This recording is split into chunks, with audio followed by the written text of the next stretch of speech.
Seguramente todos hemos escuchado la palabra epilepsia, pero ¿cuánto sabemos en realidad sobre ella? Bienvenidos a Código Púrpura, un podcast presentado por la Liga Chilena contra la Epilepsia en Radio Universo, con Francesco Gazzella.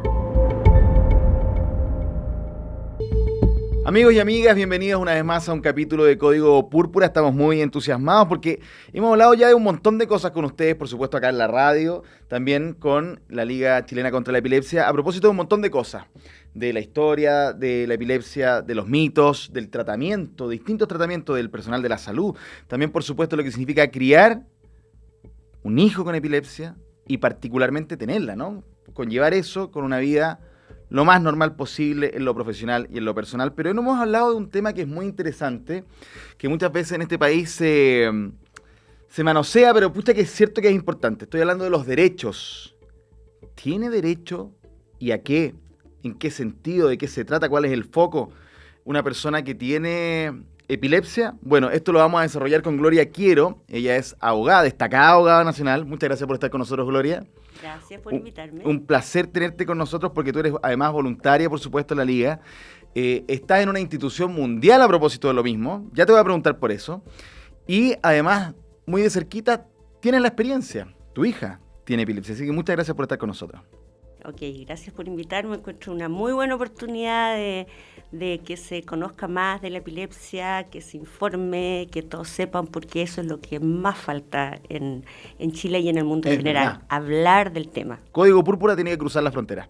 Ahora, Gloria, derechos. Yo hacía la introducción con respecto a que pucha que ocupamos esta palabra, pero la defendemos poco, te diría yo. ¿Qué significa que una persona con epilepsia tiene realmente, de qué se trata? Derechos. A ver, cuéntanos.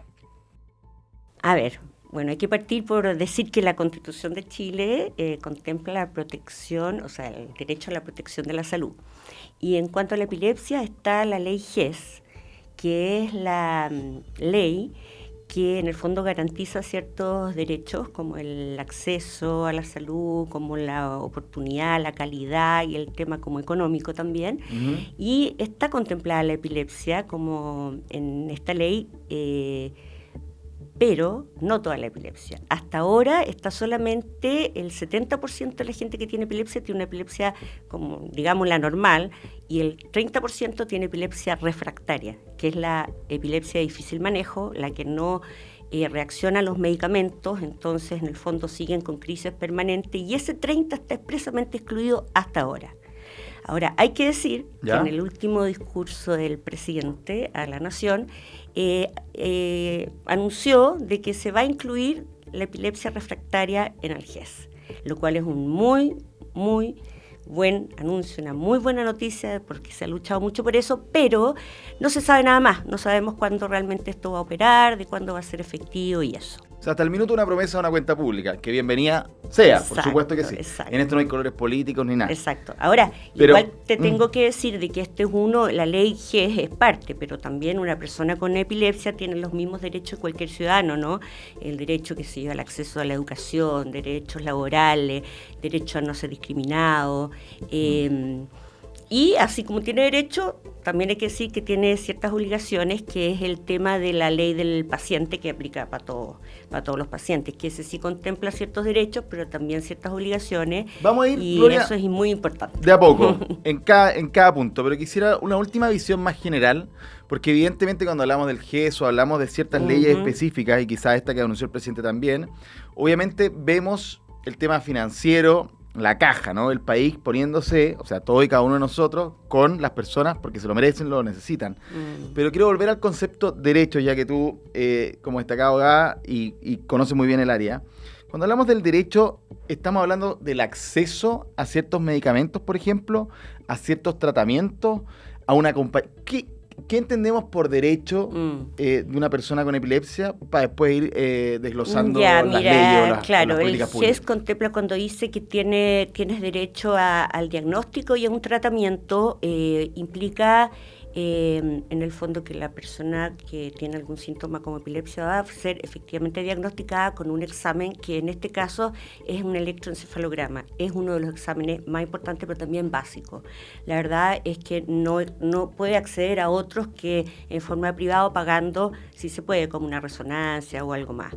Lo mismo respecto del tratamiento, en el fondo está contemplado el tratamiento con los medicamentos de la canasta del Estado, que obviamente son los medicamentos básicos, también los más importantes, pero no todos.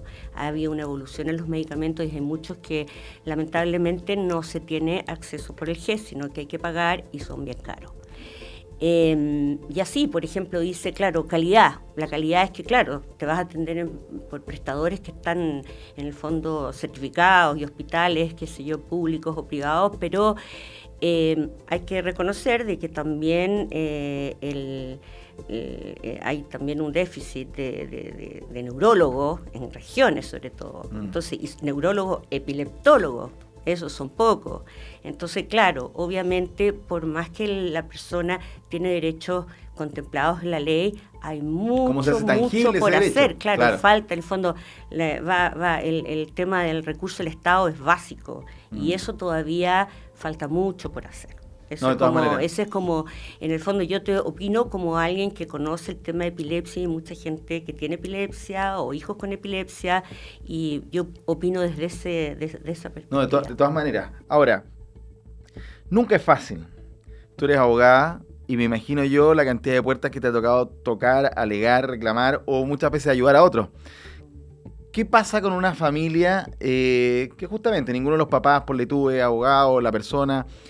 ¿Es realmente necesario siempre estar en contacto con una perspectiva legal para entender? Porque cuando hablamos de derecho, y esto yo creo que es básico, pero a veces nos perdemos, también si tú tienes un derecho, tú puedes ir a una corte a reclamarlo, digamos, a defenderlo, a pedirlo, exigirlo, recursos de protección y una serie de otras cosas. ¿Cómo funciona en la realidad esto que te estoy contando? Mira, yo te hablaba de obligaciones, y la verdad es que una de las obligaciones de los pacientes es estar informados. Y estar informados sobre de los derechos y obligaciones que tiene. Y dentro de esto es cómo reclamar si se ve vulnerado en sus derechos. Entonces, en este caso, cuando alguien está vulnerado en sus derechos y siente que no ha recibido la atención o está algo en contra de lo establecido legalmente, puede reclamar primero en el mismo lugar del prestador de salud, si no puede recurrir a la superintendencia también. En la superintendencia también puede pedir una mediación, después puede en el fondo, bueno, ahí se debería solucionar. Si así todo no está conforme, podría también llegarse a la justicia a través de un recurso, bueno, porque ahí podría haber una sanción como algo simplemente sancionatorio para el establecimiento, pero si quiere ir más allá, se puede recurrir a través de un recurso de protección, en algunos casos, a la justicia. Y bueno, yendo más allá y en base a los tratados internacionales ratificados por Chile, podría hasta llegarse a la Corte Internacional de Derechos Humanos, pero no conozco casos y tendría que ser algo bien, en el fondo, evidente de vulneración a derechos humanos. Claro, porque si vas a ir a esa corte porque piensas que puedes ganar. Ya has pasado todo. Claro. Gloria, a ver, una pequeña reflexión a ver si la compartes o qué opinas derechamente. Hace muy poco me tocó moderar una charla bien interesante con la ministra Itzena Echeverri cuando era ministra de Ciencia, hablando de cómo se desarrollan las políticas públicas en Chile o en el mundo y cómo existe siempre un sesgo que generalmente, prácticamente 9 cada 10 veces, en contra de las mujeres. En este caso de eso se trataba la charla. Porque el que las piensa, las políticas, o el que las desarrolla, o quien investiga, son en particular hombres. De eso se trataba este evento. Y habían ejemplos extraordinarios de cómo ese sesgo funcionaba. De partida, hizo un ejercicio de escribir en inteligencia artificial, créame una imagen de gente trabajando, eran puros hombres. O sea, ya la inteligencia artificial tiene una suerte de sesgo, imagínate. Pero desde cuestiones de cómo se hacen los torniquetes, que no piensan que las mujeres generalmente tienen bolsos, y así un montón de cosas. Eran ejemplos muy impresionantes. La pregunta que te quiero hacer es la siguiente. ¿Quiénes desarrollan las políticas públicas? Tú como abogada, que te toca entenderlas, exigirlas, las leyes, por ejemplo, el GES. ¿Sientes tú como profesional ligada a la Liga y también a esta institución internacional como asesora, que debieran estar más involucrados profesionales justamente que conozcan en lo personal, en lo familiar de la epilepsia, ¿crees tú que hay un sesgo aquí también? Sí, yo creo que, mira, te contaba antes de la entrevista que participo de un organismo internacional que es la International Bureau de Epilepsy, de la cual dependen todas las instituciones de todos los países, y ahí hay un grupo que somos en el fondo el Community Council que asesora al director y todo, y tiene precisamente ese fin. En el fondo dice ya, no más temas médicos, porque ya eso tenemos suficientes asesores. Queremos gente que viva la epilepsia, que la viva, que tenga o personalmente o como cuidador, tenga un familiar directo, porque es demasiado importante eso, es como básico. Entonces, creo que afortunadamente a nivel internacional ya se está considerando mucho la vivencia de la epilepsia, y eso va en el fondo transmitiéndose a los distintos países, como esta es una institución que está sobre todo el resto, y yo creo que de a poco y con este ejemplo va a ir prosperando y cada vez más. Y de verdad también quiero decir que acá en la Liga Chilena yo participo como voluntaria, ya vemos muchas mujeres como voluntarias profesionales, bueno, también las voluntarias que existen hace años, muchas mujeres, así que igual acá se está considerando bastante. No, importante, por ejemplo, en esa charla, que también hay un ejemplo con respecto a las enfermedades, al autismo y en general otras cosas parecidas, y de cómo muchos de los tratamientos están enfocados a niños hombres, porque quienes investigaron eran hombres, y ya por un tema de género, el diagnóstico y las consecuencias pueden ser completamente distintas. Entonces por eso me importaba tu visión, porque quiero entrar en un tema que es más peliagudo, espero no leguleyo, pero peliagudo, que tiene que ver con la discriminación laboral o los derechos a la hora de trabajar, donde sí muchas personas de entrada sienten que ni siquiera esta cuestión hay que contarla porque puede traerte algún problema. ¿Cuál es tu visión con respecto al tema? ¿Tenemos derechos laborales que haya que destacar, que haya que estar mirando? Mira, actualmente con la ley Carín, en realidad está como claro de que un empleador no puede, cuando alguien postula un trabajo, preguntar directamente si tienes una enfermedad, si tienes epilepsia, o no estás obligado a decirlo. Eso iría en contra de los principios del respeto, de la dignidad de la persona, sería bastante discriminatorio.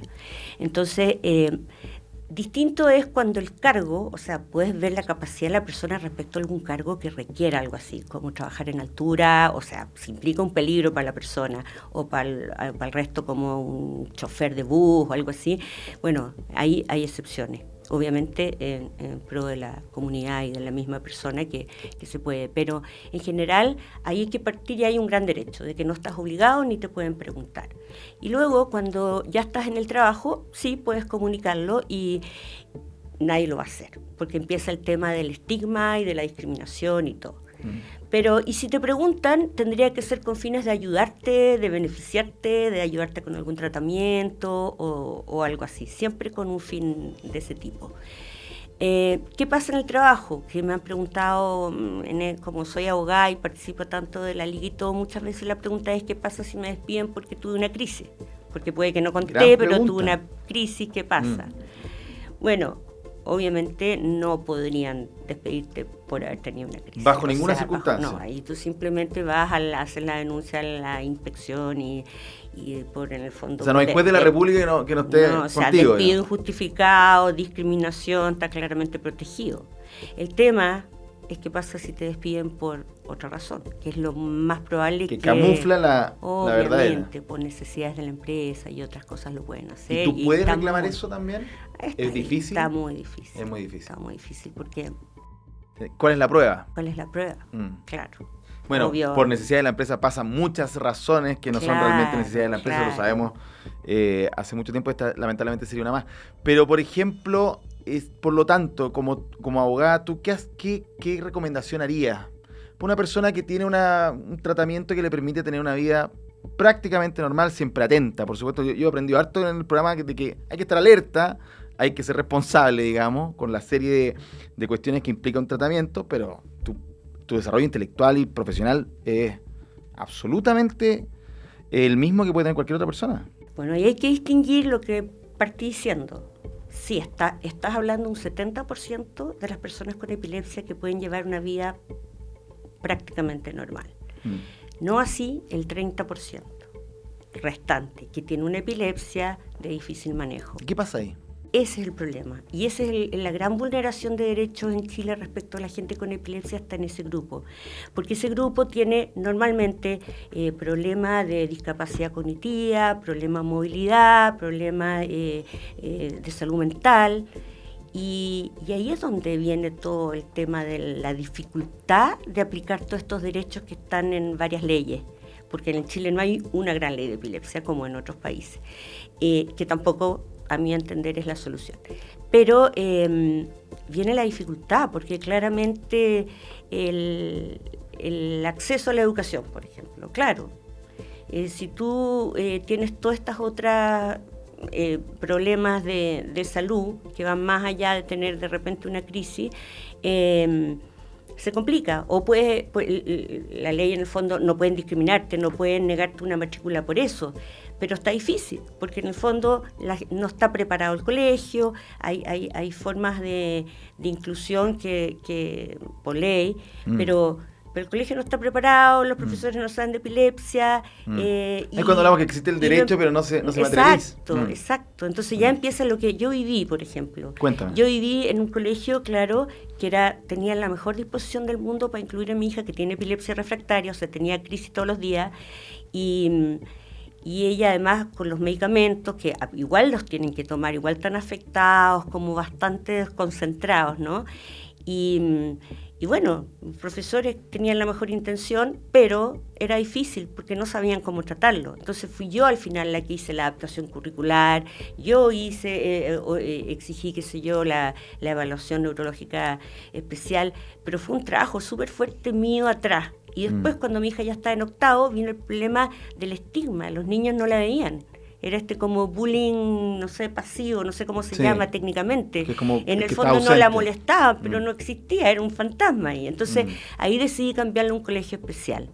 Y en el colegio especial tuve la suerte, de un colegio que ya no está, pero que era un colegio para niños con discapacidad cognitiva leve. Y ahí anduvo bastante bien. Hoy día eso no está. Entonces se ven los papás enfrentados en que no tienen a dónde llevarlos porque tampoco calzan bien en un colegio especial, muchas veces donde el problema cognitivo es bien fuerte. Entonces estos niños o jóvenes con epilepsia, o sea, al final se empiezan a ver bien complicados, ¿no? Se adapta a un lugar, los profesores no saben cómo tratarlos, los compañeros tampoco. Y ahí yo creo que ahí es donde está todo este problema que hablamos de la desinformación. Entonces, que no bastan las leyes. En el fondo, las leyes no solucionan todo. Pasa por los recursos económicos del Estado y más allá que eso, por la información, por la preparación. Claro, porque uno puede entender que hay países más ricos que otros.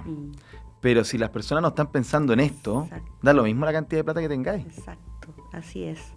Claro, y en el caso de una familia, yo en el fondo pertenecía a una familia de profesionales, entonces en el fondo era como tenía la posibilidad de buscar más, de rebuscar, de luchar, de pagar un poco más, y así todo fue muy, muy difícil. Entonces, todavía hay mucho trabajo por hacer, mucho trabajo, y como siempre digo, no basta la ley, es necesario educar, es necesario hacer programas de información y educación, no solo en los colegios, sino también en los medios, como lo que estamos haciendo acá. Y la Liga tiene un tema de difusión extraordinario, de verdad. La Liga es una gran labor acá en Chile y este programa es un gran ejemplo de eso. Qué importante lo que dices. Cuando uno dice información, claro, como estamos hablando de epilepsia, pensamos que es puramente temas de medicina y nada que ver. No, para nada. O sea, lo legal es fundamental también. Claro que sí. Hay que asesorarse. Hay que asesorarse. Y el Estado debería cumplir un rol ahí, entonces. Exacto. Y no es tan fácil, porque mira, hemos tratado, yo que he participado como en varios organismos, también en congresos internacionales y todo, hemos tratado de hacer a través con la Liga y la OPS, y también en la Buró de Epilepsia, como un levantamiento de leyes, por ejemplo en Latinoamérica, para saber en qué nivel están las leyes que protegen a las personas con epilepsia. Y ha sido súper difícil porque hemos preguntado como estudios jurídicos, grandes estudios jurídicos que trabajan con el pro bono para que participan como activamente en estas fundaciones y ayudan con informar sobre leyes, pero si un abogado tampoco sabe de epilepsia, tampoco puede aportar mucho, porque como no le ha tocado vivir el tema de la educación, el tema laboral, el tema todo de acceso a la salud, es muy difícil. Es muy difícil. Increíble. Bueno, por eso yo te preguntaba justamente al principio qué entendemos por derecho, porque al Claro. final del día no podemos caer solo en la ley o en el acceso, Claro. que es básicamente la barrera de entrada de la plata, ¿no? Claro. Súper, súper importante. Me quedó una duda que me gustaría, Gloria, resolver contigo, porque diste un ejemplo extraordinario de cuando a veces las pegas son específicas y allí hay que tener ojo por una cuestión de cuidado de la persona y del grupo. Mencionaste el ejemplo, por ejemplo, de los conductores de buses, ok, se entiende. Pero una persona, por ejemplo, que quiera manejar un auto cualquiera, irse de la casa a otro lugar, y que no esté exenta de repente tener una crisis, ¿por qué no? ¿Tiene algún derecho o obligación que jugar allí? Porque me parece que es una de las cuestiones más cotidianas. Preguntas, claro, que puede, sí es verdad. Mira, la ley, acá en Chile, la ley de tránsito, sí prohíbe en el fondo que pueda manejar una persona que no tenga la capacidad, ya sea de física o psíquica, para o manejar o en el fondo, un manejo adecuado, que no va a poner en peligro a otros. Y dentro de eso se consideran las enfermedades que tienen un déficit de conciencia o de movilidad, como el caso, no lo menciona, pero obviamente la epilepsia es ahí. El tema es que la ley no obliga a declarar que tú tienes una enfermedad. Entonces la persona puede obtener, una persona con epilepsia, claro, permiso, puede obtener una licencia sin contar esto. Entonces ahí es donde viene el tema de los médicos. El médico tratante tiene que hacer esta labor preventiva, tiene que informar, tiene que decirle al paciente cuándo puede, cuándo no puede. Ahora, si se supiera que tiene epilepsia porque chocó antes o porque de alguna forma, la única forma de obtener licencia es con un certificado de un neurólogo que acredite que la persona está en condiciones de manejar y hay criterios para médicos que normalmente se basan en el tiempo que ha estado sin crisis y otros factores, digamos. Obviamente alguien con una epilepsia refractaria no va a poder manejar, nunca. Exacto. Gloria Quiero, muchísimas gracias por esta entrevista. Yo creo que tenemos que hacer un segundo capítulo con Gloria porque me quedaron un montón de preguntas. Está muy interesante porque no solo hablamos de leyes o de reglas, sino finalmente de cómo vivimos. Sí, eso se trata un poco. Sí, hay un gran tema que lo podemos tratar otra vez, que es el tema de la discriminación y si sirve o no la ley Zamudio, qué tanto se aplica, qué tanto. Yo he tenido varias experiencias personales en que de discriminación con mi hija fuerte y he preferido no aplicar la ley. Vamos a tener que hacer ese segundo capítulo de todas maneras. Por varias razones. Así Gloria, que, muchas gracias. Ya. Que te vaya muy bien. Mucho éxito. Gracias por invitarme. Gracias por tu trabajo. Poder aportar. Que te vaya muy bien. Ya, adiós. Y ustedes invitados como siempre a nuestros siguientes capítulos acá en Código Púrpura. Que estén bien. Chao. Esto fue Código Púrpura. Un espacio de conversación, ciencia, historias, mitos y verdades sobre la realidad de la epilepsia en Chile. Presentado por Liga Chilena contra la Epilepsia en Radio Universo.